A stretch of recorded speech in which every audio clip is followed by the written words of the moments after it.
What's up, guys? I'm Remote Night Owl, and I hope you're all having a wonderful day. So today we're back with Advanced League Tips, and by fan request, we're going to be covering Hecarim. So let's jump right into it. So after going through Hecarim and dissecting him, we're going to be going over 3 different things that Hecarim can do or execute.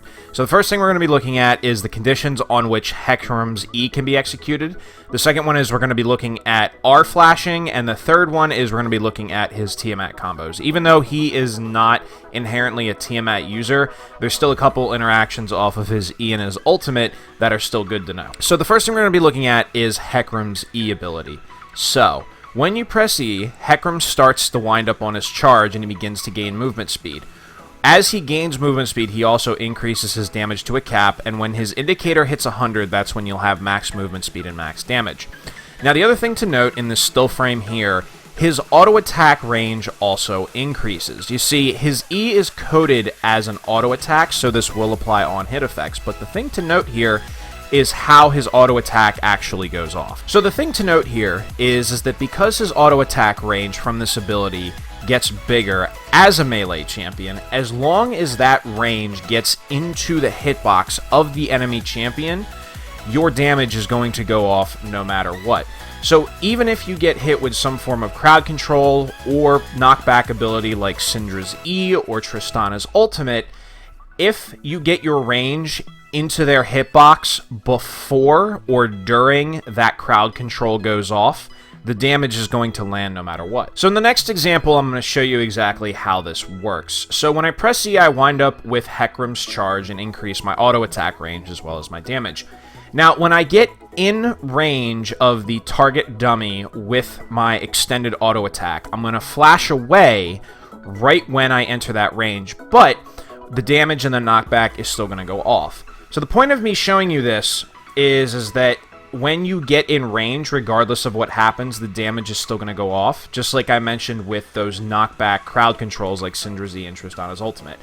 No, flash E-ing or E-flashing isn't viable, but the point here is to show you that even though I got in range as a melee champion, the damage and knockback still went off. So the next thing we're going to be covering with Hecarim is ult flashing. So when you press your ultimate as Hecarim, you dash forward with a bunch of Spectral Riders, dealing magic damage, and whoever Hecarim lands on, he fears. Now, the thing that's important to note here in this first example is that Hecarim's Spectral Riders themselves will not fear targets. It's Hecarim's hitbox. So, as you can see here in this first example, when Hecarim charges forward, when he lands past the enemy dummy, he doesn't fear them.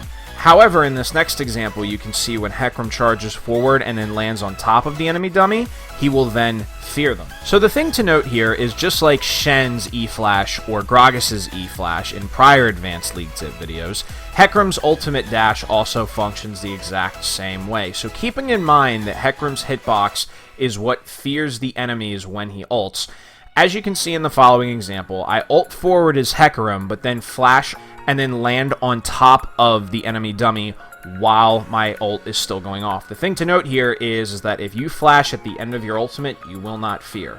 So when I flash and my hitbox lands on the enemy dummy, you can see that the crowd control hits them and they are feared. So now that we understand how Hecarim's hitbox with his fear works, this is a good mechanic to know and keep in your back pocket whenever you're counter ganking or ganking bot lane, or if your team lands a good knockup during a team fight, you can get multiple fears off by flashing on top of a bunch of enemy hitboxes. Now the last thing we're going to be taking a look at is Hecarim's Tiamat interactions on his E and his ultimate. Now, even though Hecarim is not inherently a Tiamat user, this is still something good to know. So starting with Hecarim's E, when he charges forward and dashes into the ability, as you can see, Tiamat does not buffer until the ability resolves. Now, the important thing to note here is that even though you cannot fire it early, you will get 100% of the Tiamat damage off because the enemy is in crowd control when the Tiamat fires. And then with Hecarim's ultimate interaction with Tiamat, as you can see here, Hecarim charges forward and Tiamat is not disabled to use during his charge. So, when the charge goes off, you can see he can proc Tiamat and have it go off in the middle of his dash and his fear. So the important thing to note here is that because it's not disabled, you can time the damage correctly and land 100% of the damage based off of the AoE distance of Tiamat. So to sum things up, we have the increased auto attack distance on Hecarim's E, so remember, if you get hit with a knockback or some form of crowd control, as long as your auto attack range hits the hitbox of the enemy champion, it will go off no matter what. With his ultimate, we have his R dash, so that way on his hitbox you know that you can dash and then flash on top of enemy champions to land your fear.